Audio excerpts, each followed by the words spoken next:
नमस्कार दोस्तों, मैं राजकुमार मौर्य प्रखर इंडिया यूट्यूब मंच पे आपका स्वागत है। बहुत बड़ी खबर आ चुकी है उत्तर प्रदेश की राजनीति से, समाजवादी पार्टी से।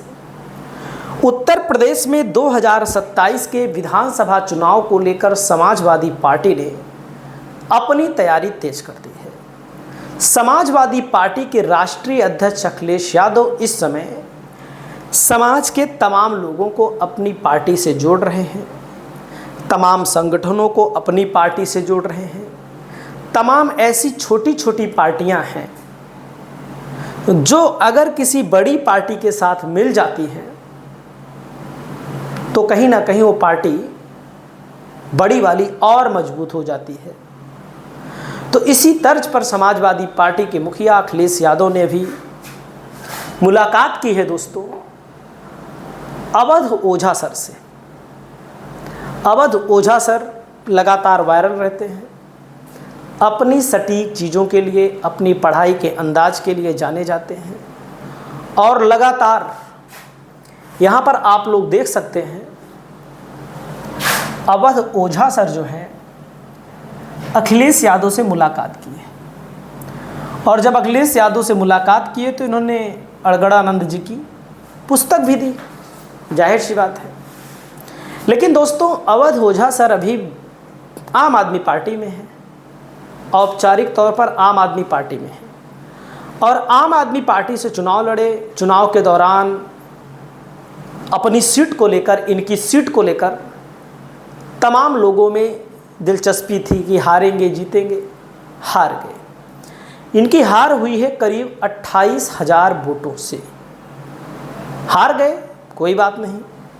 अब कहीं ना कहीं 2027 में समाजवादी पार्टी और बीजेपी का मुकाबला होना है उत्तर प्रदेश में। तो लोग ये कयास लगा रहे हैं, लोग ये बातें कर रहे हैं। कुछ लोग तो यह भी कह रहे हैं क्या अवध ओझा सर समाजवादी पार्टी से लड़ेंगे। कुछ लोग ये भी कह रहे हैं निगेटिव पॉइंट को लेकर के कि क्या अवध ओझा सर आम आदमी पार्टी को बर्बाद करने के बाद समाजवादी पार्टी को बर्बाद करेंगे। ये मैं नहीं कह रहा हूँ, कुछ लोग कह रहे हैं, सोशल मीडिया पे चल रहा है। दोस्तों अवध ओझा सर एक बेहतरीन टीचर हैं, बेहतरीन इंसान के तौर पर जाने जाते हैं। चर्चा है कि अखिलेश यादव इनको टिकट दे सकते हैं। अगर टिकट देंगे तो किस सीट से देंगे, वहाँ पर सपा की कितनी मजबूत स्थिति है, उसको भी मैं यहाँ पर बताने जा रहा हूँ। दोस्तों यहाँ पर आपके सामने मैं जातिगत समीकरण जरूर बताता हूँ, एक अनुमानित आंकड़ा। दोस्तों तरबगंज विधानसभा है, गोंडा, बहराइच, और ये बहराइच लोकसभा में आती है कि ज़िले में आती है, और जो जानकारी हो आप लोग कमेंट करिएगा। गोंडा इलाके में सपा कमजोर बिंदु है। और दोस्तों यहाँ पर जैसे अब अवध ओझा सर ब्राह्मण बिरादरी से आते हैं।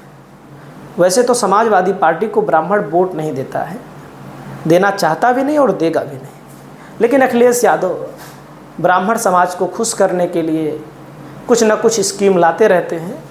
लेकिन उसी कमेंटों में आप लोग देख लीजिए करिए लोग अखिलेश यादव को क्या क्या लिखते हैं।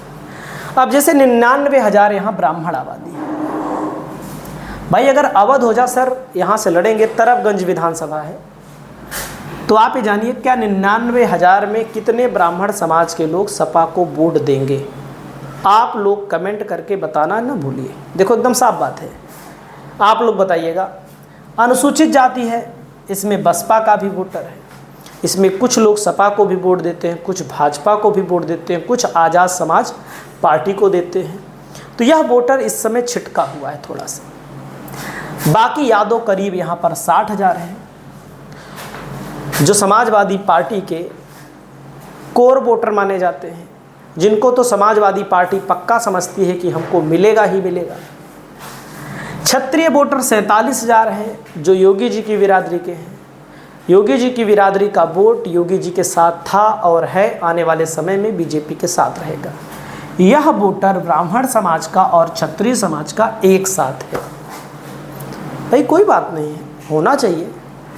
और यहाँ पर लेकिन यादव समाज का वोट और मुस्लिम समाज का वोट एक साथ माना जाता है।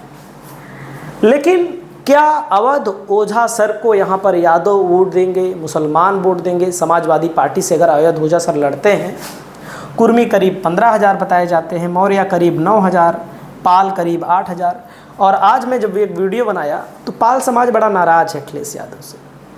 नाराज़ होने के पीछे कारण है कि अखिलेश यादव कभी कभी मनुवादियों के चक्कर में पड़ करके अपना ही नुकसान कर रहे हैं। हालांकि अगर तीसरी बड़ी पार्टी कोई होती, कोई मजबूत पार्टी होती, तो उसको फ़ायदा मिलता है इस चीज़ का। ठीक है, चौरसिया और प्रजापति करीब 2-2 हज़ार की आबादी है। नाई और बनिया, नाई 3,000, बनिया 4,000 और अन्य करीब 15,000 की आबादी एक अनुमानित आंकड़ा है।